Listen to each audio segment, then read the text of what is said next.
Hi friends, నాతోనైతే ఒక scam జరిగింది. అది మీరు ఎవ్వరితో కూడా జరగకూడదు అనేసి ఈ వీడియోనైతే షేర్ చేస్తున్నాను. సో మీరందరూ అయితే వీడియోనైతే ఎండ్ వరకు అయితే చూడండి.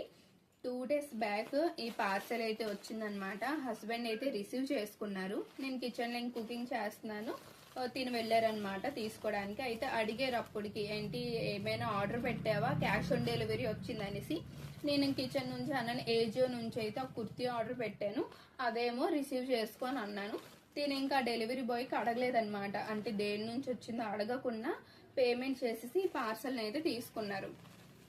నెక్స్ట్ ఇంకా లోపలికి వచ్చి నాకు చూపించారు, ఇగో పార్సల్ వచ్చింది అనేసి. నేను పార్సల్ ఇదైతే ఏజియోలా లేదు, ఒకసారి ఓపెన్ చేసి చూడు లోపల ఏముందో.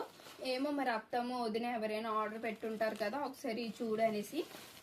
నెక్స్ట్ ఇంకా లోపల పార్సల్ ఓపెన్ చేసేసరికి అయితే ఈ శారీ ఉందన్నమాట. మా వదినికి మా అత్తమ్మ ఆర్డర్ పెట్టారేమో అనుకొని వాళ్ళకి ఫోన్ చేసి అడిగాము, ఏమైనా ఆర్డర్ పెట్టారేంటి, పార్సల్ అయితే ఇలా వచ్చిందనేసి. వాళ్ళందరూ ఫోన్ చెక్ చేసుకున్నారు. మేము మా ఫోన్ మళ్ళీ చెక్ చేసుకున్నామేమో బై మిస్టేక్ ఆర్డర్ అయిపోయిందేమో అనేసి. సో మేము ఎవ్వరం కూడా ఆర్డర్ పెట్టలేదు. బట్ అయినా సరే మా హస్బెండ్ నేమ్తోని మా ఇంటి అడ్రస్తోని ఈ పార్సల్ అయితే వచ్చింది. చూడండి, ఇక్కడైతే మా హస్బెండ్ నేమ్, నెక్స్ట్ అడ్రస్ కూడా సేమ్ యాజ్ ఇట్ ఈజ్. మేము ఆర్డర్ పెట్టినప్పుడు ఎలాగా ప్రతి మా అపార్ట్మెంట్ నేమ్ మొత్తం details same as it EJ ఉంది. సో ఇలా అయితే మాతోని స్కామ్ జరిగింది. సో నెక్స్ట్ టైం మీరు ఎవరైనా సరే ఏదైనా ఆర్డర్ వచ్చినప్పుడు రిసీవ్ చేసుకునే ముందర ఒకసారి కరెక్ట్గా కనుక్కోండి. అంటే దేని నుంచి వచ్చింది, ఎవరు ఆర్డర్ పెట్టారని డీటెయిల్గా కనుక్కొని అప్పుడు పేమెంట్ చేసి పార్సల్ని అయితే తీసుకోండి.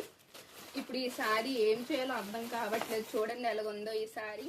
అండ్ నెక్స్ట్ ఏంటంటే 2 weeks బిఫోరే నేను ఇన్స్టా స్క్రోల్ చేస్తుండగా ఒక వీడియో అయితే చూశాను. ఒక టీవీ యాక్ట్రెస్ అయితే పోస్ట్ చేశారనమాట. అంటే ఆవిడతో కూడా సేమ్ ఇలాంటి స్కామే జరిగింది. ఆవిడ కూడా సేమ్ ఇలాంటి ఒక శారీ వచ్చింది. ఆవిడ పోస్ట్ చేస్తే ఇవన్నీ ఫేకే అనుకున్నాను. బట్ నాతో జరిగిన వరకు ఇలా నిజంగా జరుగుతున్నాయని అయితే నమ్మలేదు. సో మీరందరూ కూడా చాలా అలర్ట్గా ఉండండి. అడ్రస్ నేమ్ అంతా సేమ్ టు సేమే వస్తుంది. సో పార్సల్ ఏమైనా రిసీవ్ చేసుకుని ముందర కరెక్ట్గా కనుక్కొని పార్సల్ని అయితే రిసీవ్ చేసుకోండి. సో మీ అందరికైతే ఈ వీడియో అయితే మంచిగా యూజ్ అవుతుంది అనుకుంటున్నాను. సో మీ అందరితో ఎలాంటి స్కామ్స్ జరగకుండా జాగ్రత్తగా అయితే ఉండండి. Okay, bye friends.